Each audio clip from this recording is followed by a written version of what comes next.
కర్రెగుట్టు operation వెంటనే ఆపాలని మావోయిస్టులు విజ్ఞప్తి చేశారు. శాంతి చర్చలకు ముందుకు రావాలని ప్రభుత్వాన్ని కోరారు. బస్తర్ మావోయిస్టు ఇన్ఛార్జ్ రూపేష్ పేరుతో ప్రకటన విడుదల చేశారు.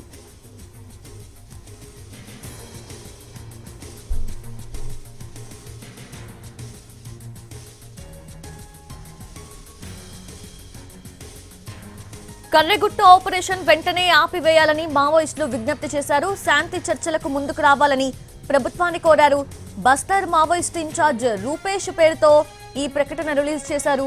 పూర్తి అప్డేట్స్ తెలుసుకుందాము. మా crime input editor Ramesh Vaitla సిద్ధంగా ఉన్నారు. మరి చర్చలకు ప్రభుత్వం సిద్ధంగా ఉంటుందా రమేష్ వైట్ల? ఇప్పటికీ మావోయిస్టులు చర్చల ప్రతిపాదన తీసుకురావడం జరిగింది. గత 15 రోజుల నుంచి కూడా చర్చలకు తాము సిద్ధమని చెప్పి మావోయిస్టులు చెప్పారు. అయితే చెప్పి దానికి సంబంధించి ఒక ప్రకటన విడుదల చేశారు. అయితే ఆ ప్రకటన విడుదల చేసిన తర్వాత ఇటు కర్రెగుట్టల్లో ఆపరేషన్ మొదలు పెట్టారు. దాదాపు 120 నుంచి 200 కిలోమీటర్ల విస్తీర్ణం వరకు ఉన్న కర్రెగుట్టల ఏరియా మొత్తాన్ని కూడా భద్రతా బలగాలు మొత్తంగా టార్గెట్ చేసి కార్నర్ చేసి మొత్తం కూపింగ్ ఆపరేషన్ మొదలు పెట్టడం జరిగింది.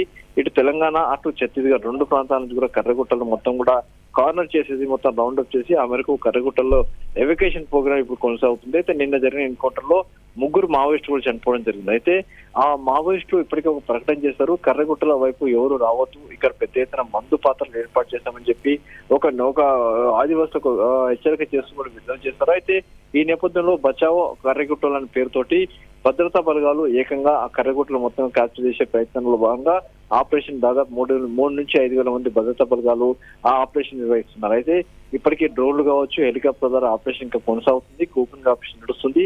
అయితే ఈ కూపింగ్ ఆపరేషన్ ఆపాలని చెప్పి ప్రజా సంఘాలు డిమాండ్ చేశాయి. అయితే దానికి అదే మాదిరిగా మావోయిస్టులు కూడా సెంట్రల్ కమిటీ ప్లేస్ ఒక ప్రకటన విడుదలైంది. దీంట్లో ఏదైతే కర్రెగుట్టల్ని క్యాప్చర్ చేసేందుకు మా భద్రతా చేస్తున్న ఆపరేషన్ శాంతి చర్చ రావాలని చెప్పి కూడా మరొకసారి అటు మావోయిస్టు విజ్ఞప్తి చేయడం జరిగింది. అయితే దీనికి అటు ప్రభుత్వం నుంచి ఎలాంటి స్పందన వస్తుందో చూడాల్సి ఉంది. కానీ ఇప్పటికే ప్రజా సంఘాలు డిమాండ్ చేసినప్పుడు కూడా అటు భద్రతా బలగాలు మాత్రం పెద్ద ఎత్తున ఆపరేషన్ మాత్రం నిర్వహిస్తున్నాయి.